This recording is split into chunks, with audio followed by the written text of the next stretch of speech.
What's going on, everybody? So this week I'm going to dedicate most of my videos to handguns. These are the different handguns that I own or I have access to. So just kind of show you the different ones and the different uses and scenarios that I would have them in and bring you guys along. So the first one I'm going to do is going to be my Taurus 85. It's right here, Safety Sally's. It's empty.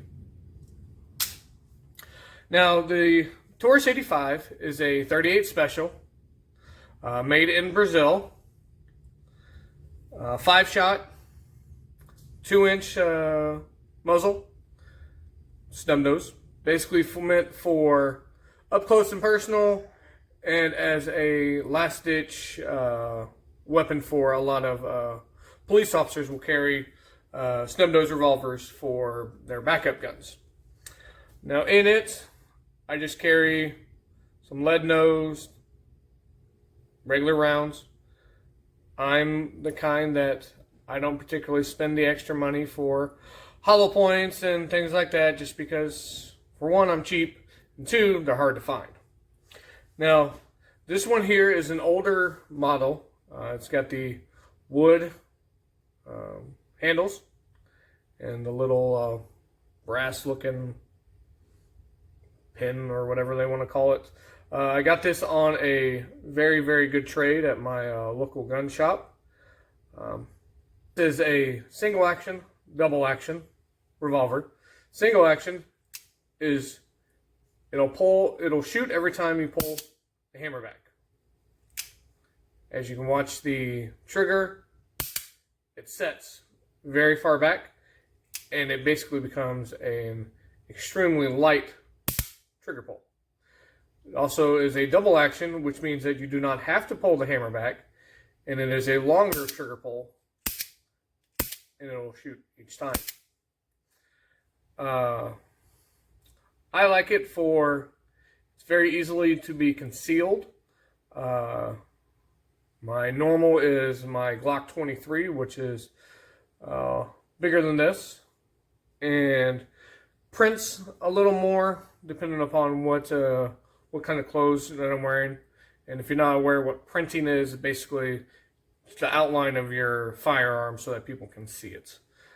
Because I know with me personally, I don't like to open carry. I would rather the bad guys get surprised when I pull my own firearm on them, but to each their own. It's a good, reliable firearm. Revolvers are known for their reliability.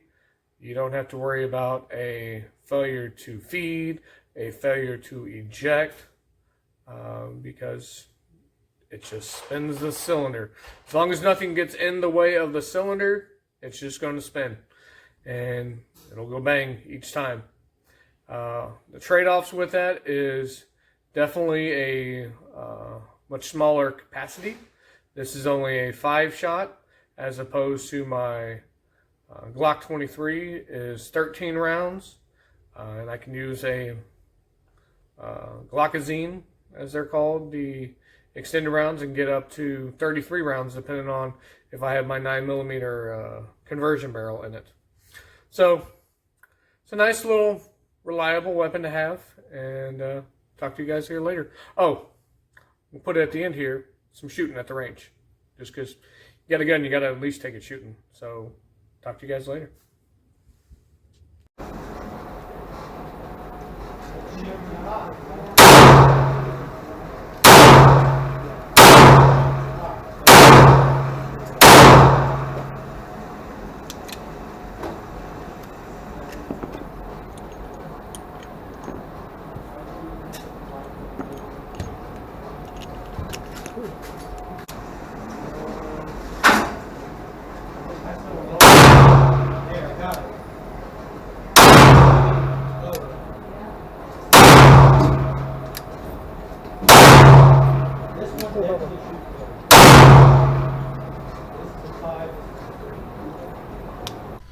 So right here, you'll see that I'm having issues with getting the rounds out. The extractor actually wouldn't push back, and it appears that the bottom of the rims kind of bulge just barely and would not allow the rounds to be released easily. I ended up having to use my knife to pull them out.